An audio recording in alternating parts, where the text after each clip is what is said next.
আমাদেরকে কবুল করুন। তার মধ্যে আমরা খুব দামি দামি কথা বলবেন, আমরা মন দিয়ে শুনবেন ইনশাআল্লাহ।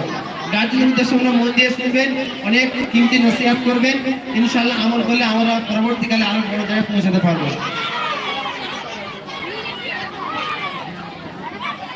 আসসালামু আলাইকুম ওয়া রাহমাতুল্লাহি ওয়া বারাকাতুহু। শ্রদ্ধেয় সম্মানীয়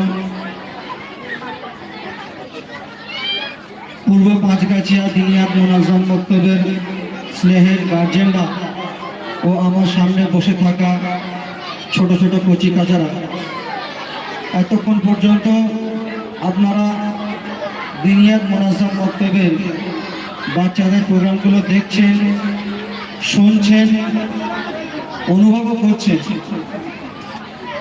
যেটা আমাদের সামনে আজ ধরা পড়ছে। আমরা কোনোদিন কল্পনাতেও নিয়ে আসতে পারিনি, ভাবতেও পারিনি যে আমাদের এই এলাকার বাচ্চারা, এত ছোট ছোট বাচ্চারা, যে তারা স্টেজে উঠে এরকম মানুষের সামনে তারা এত সুন্দর কথা বলতে পারবে, তারা প্রশ্নের উত্তর দিতে পারবে।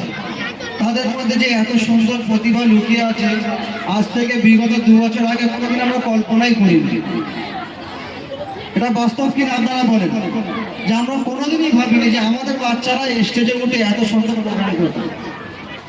তো আল্লাহর শুকর, আলহামদুলিল্লাহ, দিনিয়াত মোনাজ্জাম মক্তবের প্ল্যাটফর্ম থেকে বাচ্চাদের দ্বারা আমরা এটাই চাই যে বাচ্চারা সে যেন দিনের মৌলিক থেকে মৌলিক জ্ঞান সে শেখে এবং তার প্রতি আমল করে।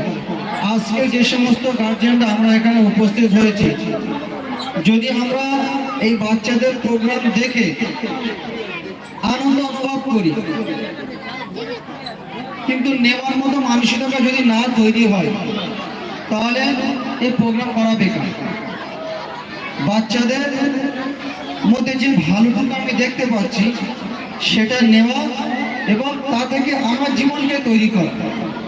একজন বাচ্চা সে যখন মক্তবে এসে আস্তে আস্তে একটার পর একটা সে দিনের মৌলিক জ্ঞানগুলো শিখছে, ঠিক আমরা যারা আজকে উপস্থিত হয়েছি, এটা যেন আমাদের শুধু দেখার মধ্যে সীমাবদ্ধ না থাকে, এটা আমাদের আমলে পরিণত করতে হবে এবং সেই মোতাবেক আমাদের জীবনকে তৈরিও করতে হবে।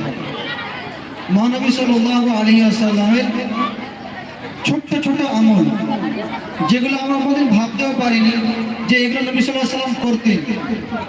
দুধ পান করার পরে দোয়া, আমরা কোনোদিন ভাবি যে দুধ পান করার পরে দোয়া আছে কিনা, কিন্তু একজন দিনিয়াত মোনাজ্জাম মক্তবের পাঠ্য ছোট্ট বাচ্চা সে দুধ পান করার পরে দোয়া করে দিচ্ছে।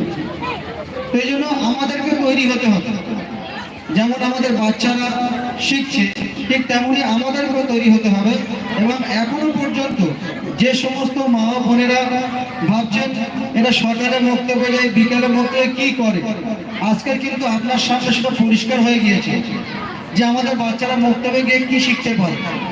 এই জন্য এই দিনিয়াত মোনাজ্জাম মক্তবের ফিজা, দিনিয়াত মোনাজ্জাম মক্তবের যে মনের ইচ্ছা চাহা, এটা কিন্তু আজ শুধু হিন্দুস্তানের মধ্যে নয়, বরঞ্চ পৃথিবীতে প্রায় 30টা দেশে এই দিনিয়াত মোনাজ্জাম মক্তব ছড়িয়ে পড়েছে। এশিয়া মহাদেশ ছাড়া আরো বিভিন্ন দেশে এই দিনিয়াত মোনাজ্জাম মক্তব ছড়িয়ে পড়েছে এবং হিন্দুস্তানের মতো জায়গায় 18টা ভাষা কনভার্ট করে দিনিয়াত মোনাজ্জাম মক্তবের সিলেবাস তৈরি করা হয়েছে।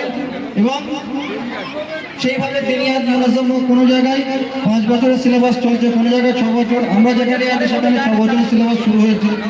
তো এইভাবে একজন বাচ্চার যে পড়ার যে লাইফ, পড়ার যে জীবন, কমপক্ষে তার 18 বছর যে পড়ার যে জীবন হয়, তো দিনিয়াত মোনাজ্জাম মক্তবের সিস্টেমটা সেইভাবে বানানো।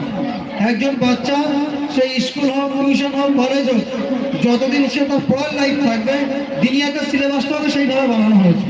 15 বছর পর্যন্ত সিলেবাস বানানো হয়েছে। তো এই জন্য একজন বাচ্চা দুনিয়ার সে যে প্রান্তে থাকুক, চাই সে অফিসার হোক, চাই সে ডাক্তার হোক, চাই সে ইঞ্জিনিয়ার হোক, চাই সে কোনো কলেজের লেকচারার হোক, যদি তার মধ্যে দিন না থাকে তাহলে দুনিয়ার সমস্ত শিক্ষা কিন্তু তার কাছে বেকার। আর যদি সে বাচ্চা দিনদার হয়,